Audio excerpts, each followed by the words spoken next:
Hello વિદ્યાર્થી મિત્રો, આપ સૌનું આપણી આ યુટ્યુબ ચેનલ પર હાર્દિક સ્વાગત છે। આજે હું લઈને આવી છું ધોરણ 9 વિષય સંસ્કૃત વાર્ષિક પરીક્ષા પેપર 2026નું સંપૂર્ણ સોલ્યુશન। તો ચાલો આપણે આગળ વધીએ, પરંતુ તે પહેલાં જો તમે આપણી આ યુટ્યુબ ચેનલને લાઇક, શેર અને સબસ્ક્રાઇબ ન કરી હોય તો જરૂરથી કરજો।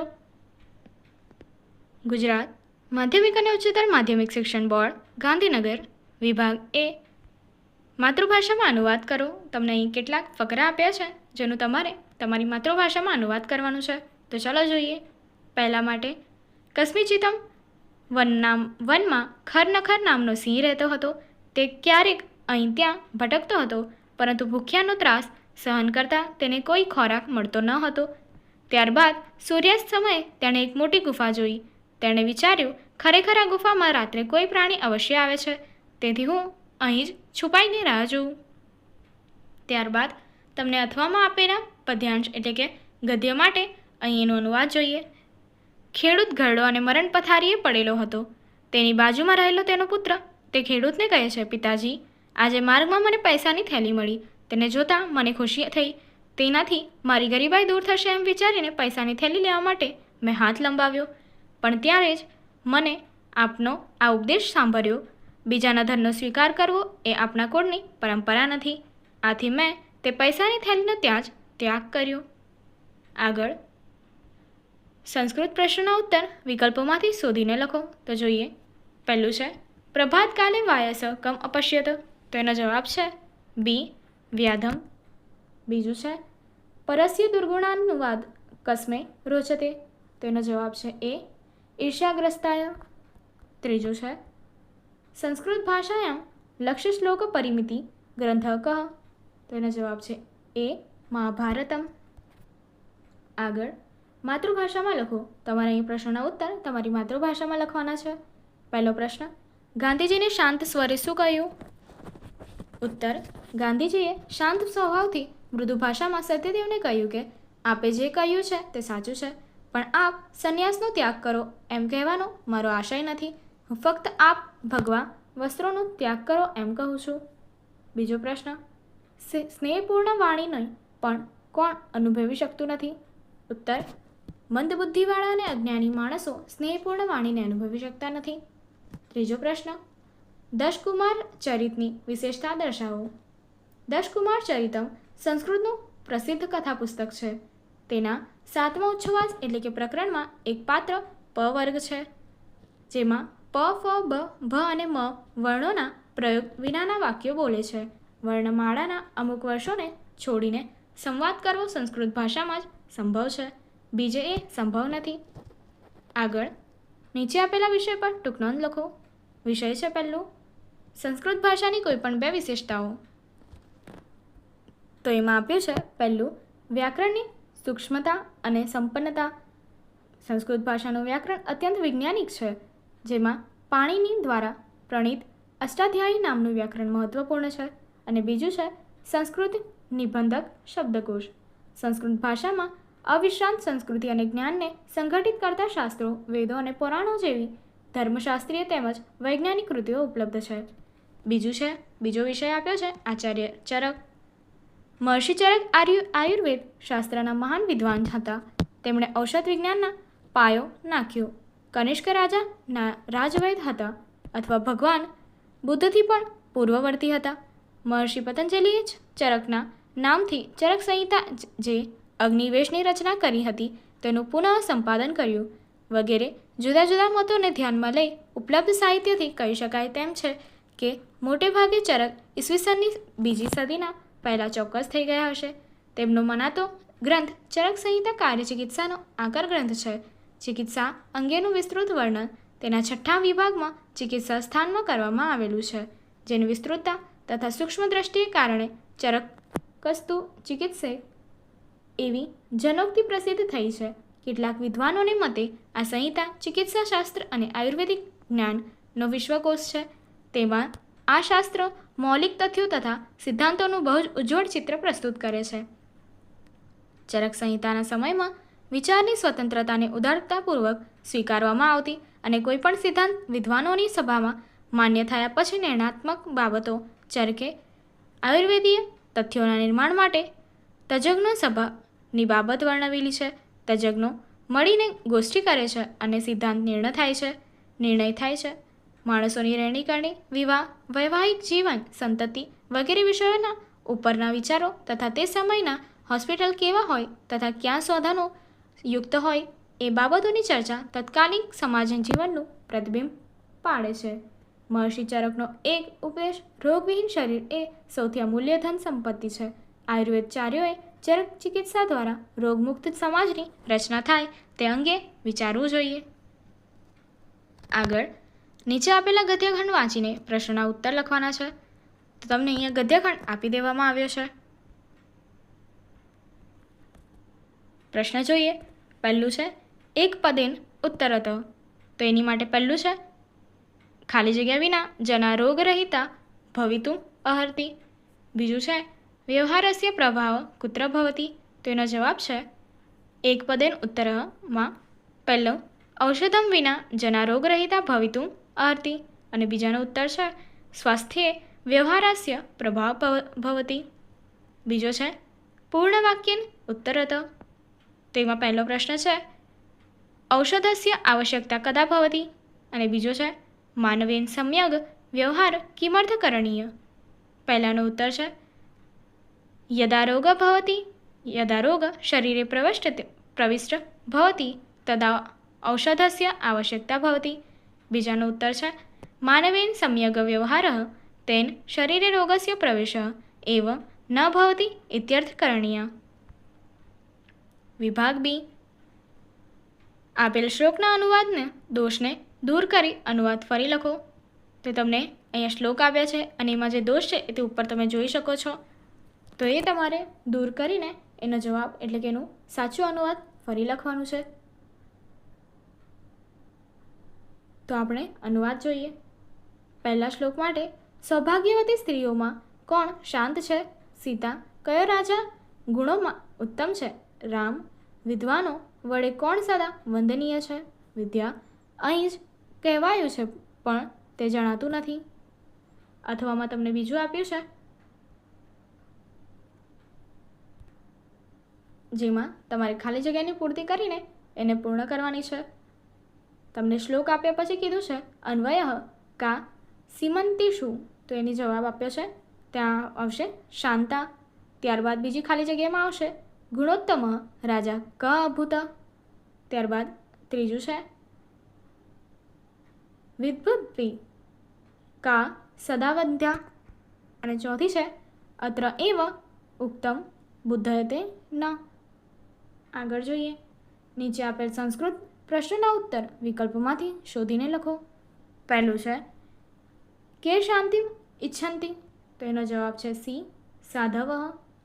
બીજું તારાધીપ કહ. તો એનો જવાબ છે બી ચંદ્ર. ત્રીજું વ્રજંતી પદ્યાની કદા વિકાસમ. તો એનો જવાબ છે એ સૂર્યોદય. આગળ નીચે આપેલા પ્રશ્નના માતૃભાષામાં તમારે ઉત્તર આપવાના છે. પહેલો પ્રશ્ન યોગીઓ કોના દર્શન કરે છે? કેવી રીતે? જવાબ યોગીઓ ધ્યાનની અવસ્થાને પ્રાપ્ત થયેલા મન વડે દિવ્ય રૂપધારી પરમેશ્વરના દર્શન કરે છે. બીજો પ્રશ્ન આપત્તિમાં પણ કોની બુદ્ધિ વિચલિત થતી નથી? જવાબ છે જેઓ બળવાન શત્રુઓને સારી રીતે ઓળખતા હોય તેમની શાસ્ત્રના આધારે નક્કી કરાયેલી બુદ્ધિ વિચલિત થતી નથી. ત્રીજું 5 અક્ષય નિધિ ક્યાં કયા કયા છે? ચારિત્ર, શૂરવીરતા, ઉદ્યમશીલતા, પંડિતાઈ અને સારા મિત્રો તે 5 અક્ષય નિધિ છે. આગળ રાજા અને ભિક્ષુક બંને લોકનાથ શા માટે છે? જવાબ રાજા પ્રજાજનોનો પાલક હોય છે એટલે તે લોકોનો નાથ સ્વામી છે. યાચક બીજાઓ પાસેથી ભિક્ષા માંગે છે એટલે તે લોકો છે. નાથ સ્વામી જેના તેઓ છે. આમ રાજા અને ભિક્ષુક બંને લોકનાથ છે. આગળ શ્લોક પૂર્તિ કરો. તો તમને અહીંયા દરેક માટે પહેલું દરિદ્રાય ધનમથી ચ ભોજનમ સુધીની શ્લોક પૂર્તિ કરીને આપી છે. બીજું છે નાસ્તિ મેઘ સમમથી ધાન્ય સમમ પ્રિયમ સુધીની શ્લોક પૂર્તિ આપી છે.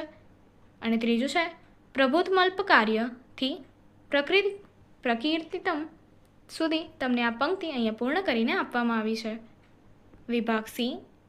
પહેલું છે નીચે આપેલ નાટ્યનો માતૃભાષામાં અનુવાદ કરો. તો અનુવાદ જોઈએ. રાજા કહે છે તમારો આનંદ અદ્ભુત લાગે છે. કહો તમે શેનાથી આશ્ચર્યચકિત છો? ભટ્ટ કહે છે, અવિશ્વસનીય અને આનંદદાયક સમાચાર છે. સુભદ્રાને પકડવામાં આવ્યો છે. રાજા કહે છે, હમણાં તે કેવી રીતે પકડાયો? ભટ્ટ કહે છે, રથ સુધી પહોંચી નિર્ભયતાથી તેની બંને બાહુઓ દ્વારા તેને નીચે ઉતારવામાં આવ્યો છે. અને બીજો સંવાદ આપ્યો છે તે જોઈએ. શાર્વિલક કહે છે, એમ છે તો શ્વાન દ્વારા ખવડાવવામાં આવે. ચારુદત્ત કહે છે, નહીં. શાર્વિલક કહે છે, અરે આશ્ચર્ય છે, હવે શું કરું? કહો આર્ય. ચારુદત્ત કહે છે, તો તેને મુક્ત કરવું. આગળ નીચે આપેલા વાક્ય કોણ બોલે છે તે લખો. તો જોઈએ. પહેલું છે, મહારાજ નિકટે ગંધુમ ઈચ્છામી, તો એક યુવક કહે છે. બીજું છે, અહમ ઘટપંડિતા અસ્તિ, એ શકાર કહે છે. અને ત્રીજું, તર્હિ અહમ વૃષ્ટિ ભવિષ્યામી, તો એ ભોજ કહે છે. આગળ નીચે આપેલા પ્રશ્નોના માતૃભાષામાં ઉત્તર આપો. પહેલું, રાજા ભોજ અને યુવકનો વિવાદ ક્યારે અટકી જાય છે અને શા માટે? બીજો પ્રશ્ન, સંન્યાસી કોને કોને રોકવાની ના પાડે છે? અને ત્રીજો પ્રશ્ન, શસ્ત્રને વિશે ભીમનો શો મત છે? તમારા પ્રશ્નોના જવાબ તમને અહીં સ્ક્રીન પર આપી દેવામાં આવ્યા છે, જે તમે જોઈને લખી શકશો. આગળ નીચે આપેલા વિષય પર ટૂંક નોંધ લખો. તો ટૂંક નોંધનો પહેલો વિષય છે રાજા ભોજ, જેના ઉપર તમને ટૂંક નોંધ અહીં સંપૂર્ણપણે આપી દેવામાં આવી છે, જે તમે વિડીયો પોઝ કરીને લખી શકો છો. ત્યારબાદ બીજો વિષય છે દ્વારપાળની પ્રામાણિકતા, એટલે કે પ્રમાણિતા. તો એના વિશે પણ ટૂંક નોંધ તમને સંપૂર્ણપણે અહીં સ્ક્રીન પર દર્શાવવામાં આવેલી છે, જે તમે વિડીયો પોઝ કરીને લખી શકશો. ત્યારબાદ ત્રીજો વિષય છે રાજકુમાર અભિમન્યુ. તો એની માટે પણ ટૂંક નોંધ તમને અહીંયા સ્ક્રીન પર આપી દેવામાં આવેલી છે. આગળનો પ્રશ્ન છે, કૌંસમાં આપેલા પદોનો ઉપયોગ કરીને વાક્ય બનાવો. પહેલું છે, વિષ્ણુ ગરુડ પર સવાર હોય છે. તો બનશે, વિષ્ણુ ગરુડારૂઢ ભૂ ય શરણાગત વત્સલ્યસ્ય સર્વ પ્રપંચ રક્ષતી. ત્યારબાદ બીજું છે, તું તો દ્વારપાળ છે. યુષ્મદ તું દૌવારિક અસ્તિ યહ રાજમહલસ્ય દ્વાર રક્ષતી. ત્રીજું છે, હું અભિમન્યુ છું. અસ્મદ અભિમન્યુ આસ્મિન યુદ્ધ પરાજિત શ્યામ. વિભાગ ડી. નીચે આપેલા શબ્દો, સંસ્કૃત શબ્દનો સમાનાર્થી શબ્દ તમારે લખવાનો છે. તો પહેલું આપ્યું છે સૂર્ય, તો એની માટે ઉત્તર આવશે આદિત્ય. ત્યારબાદ નીચે આપેલા સંસ્કૃત શબ્દો માટે તમારે વિરોધી શબ્દ લખવાનો છે. તો પહેલો શબ્દ છે દૂરસ્થ, તો એની માટે આપ્યું છે સમીપસ્થ. ત્યારબાદ નીચે આપેલા રૂપોમાંથી વર્તમાનકાળનું રૂપ શોધીને તમારે લખવાનું છે. તો પ્રવિશામી, પ્રવિશસી, પ્રવિશતી, તો એની માટે ઉત્તર છે પ્રવિશતી.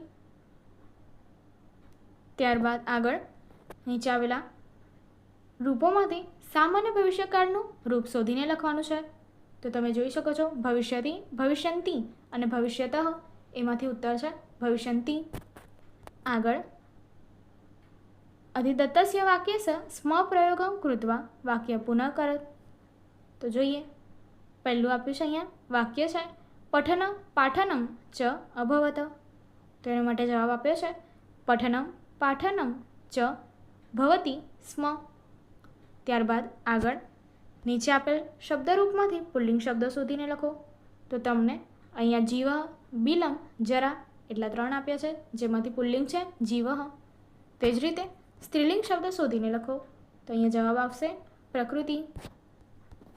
આગળ નીચે આપેલ શબ્દરૂપોમાંથી નપુંસકલિંગ શબ્દ શોધીને લખો. તો આપ્યું છે આનનમ, ભાર્ય, ષડાનન. તો એનામાંથી ઉત્તર છે આનનમ. આગળ નીચે આપેલા નામરૂપમાંથી સૂચના મુજબ વિભક્તિ અને વચન શોધીને લખો. તો જોઈએ. જ્ઞાને, જ્ઞાનેન, જ્ઞાનાત. તો જવાબ છે જ્ઞાનેન. આગળ વિદ્યા, વિદ્યામ, વિધાયામ. તેનો જવાબ છે વિદ્યામ. ફરી આગળ અધોદત્તેભ્ય વિકલ્પેભ્ય અવ્યય પદમ ચિત્વા રિક્ત સ્થાનમ પૂરેત. તો આપ્યું છે મમ સમીપમ ખાલી જગ્યા આગચ્છત. તો જવાબ છે મમ સમીપમ અત્ર આગચ્છત. આગળ રેખાંકિત પદનો કૃદંત પ્રકાર લખવાનો છે.